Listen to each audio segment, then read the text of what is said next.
नमस्ते दोस्तों आज की वीडियो में हम जानेंगे कुंडलिनी जागरण के फायदे, चमत्कार और नुकसान। दोस्तों, कुंडलिनी जागृत करते समय किसी योग्य गुरु का साथ अथवा मार्गदर्शन होना बहुत जरूरी होता है, अन्यथा कुंडलिनी जागरण के नुकसान भी हो सकते हैं। दोस्तों, जिसके अंदर साहस, धैर्य, दानशीलता, ठहराव, प्रेम, उपकार जैसी चीजें और भाव हैं, वही व्यक्ति कुंडलिनी जागरण का सच्चा अधिकारी है। दोस्तों, आइए जानते हैं कुंडलिनी जागरण के फायदे क्या होते हैं। दोस्तों, कुंडलिनी जागरण मनुष्य की चेतना को उच्च स्तर पर लेकर जाता है। चेतना का वह स्तर जहां ईश्वर अथवा इस सृष्टि के निर्माता के साथ उसका संबंध पहले से अधिक गहरा हो जाता है। दोस्तों, इसका दूसरा फायदा है, कुंडलिनी शक्ति के जागृत होते ही मनुष्य के मन की, शरीर की तथा आत्मा की मलिनता दूर हो जाती है, उसके विचारों में पवित्रता आ जाती है। दोस्तों, इसका तीसरा फायदा है, कुंडलिनी जागरण से मनुष्य का फोकस, याददाश्त तथा आईक्यू लेवल बढ़ जाता है। उसके मन में चल रहे विचारों की गति धीमी हो जाती है। वह व्यर्थ विचारों को तुरंत पहचान कर उन पर विराम लगाने में सक्षम हो जाता है। दोस्तों, इसका चौथा फायदा है, मनुष्य की चेतना शक्ति इतनी सक्रिय हो जाती है कि परिस्थितियों का उस पर कोई फर्क नहीं पड़ता।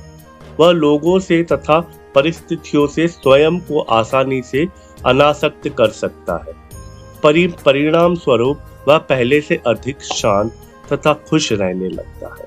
दोस्तों, इसका पांचवा फायदा है, इसके साथ ही और भी कई चमत्कारी शक्तियां, जैसे कि किसी के मन की बात जान लेना, किसी भी वस्तु या व्यक्ति को छूकर उसके अतीत के बारे में जान लेना, होने वाली घटना का पहले से ही अनुमान हो जाना, दिव्य दृष्टि और मानसिक शक्ति प्राप्त हो जाना, अपनी अंतर आत्मा से सीधा संपर्क होना आदि शक्तियां प्राप्त हो जाती हैं।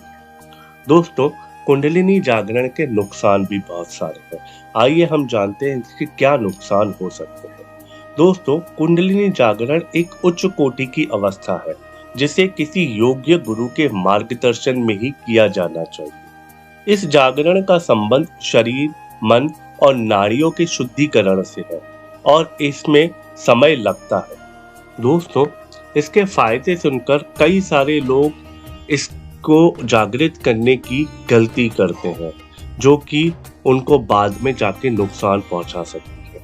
दोस्तों, कुंडलिनी जागरण के फायदे तो अपने जान लिए, अब हम जानते हैं कि इससे होने वाले नुकसान क्या हो सकते हैं। दोस्तों, सबसे पहला नुकसान, शारीरिक और मानसिक तनाव। कुंडलिनी शक्ति का जबरदस्ती, असहज तरीके से समय से पूर्व जागरण शारीरिक और मानसिक तनाव का कारण बन सकता है। यह तनाव मानसिक और शारीरिक रोगों की वजह बन सकता है और असंतुलन को प्रभावित भी कर सकता है। दोस्तों, इसका दूसरा नुकसान है मानसिक समस्याएं।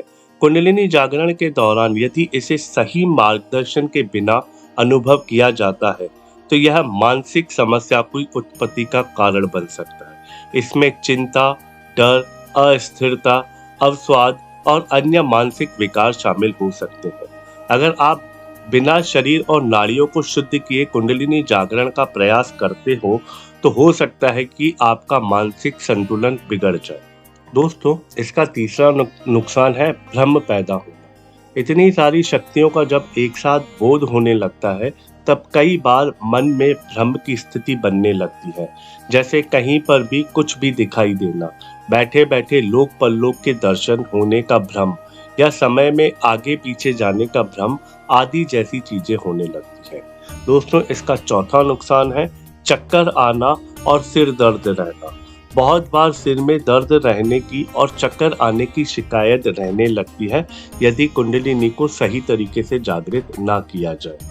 दोस्तों, ये कुंडलिनी शक्ति एक उच्च लेवल की शक्ति है। यदि आप इसे जागृत करना चाहते हैं, तो किसी योग्य गुरु के अंडर में रहकर, उनके मार्गदर्शन में रहकर ही इसे जागृत कीजिए, अन्यथा इसके बहुत ज्यादा दुष्परिणाम हो सकते हैं। ये बहुत नुकसान भी देती है।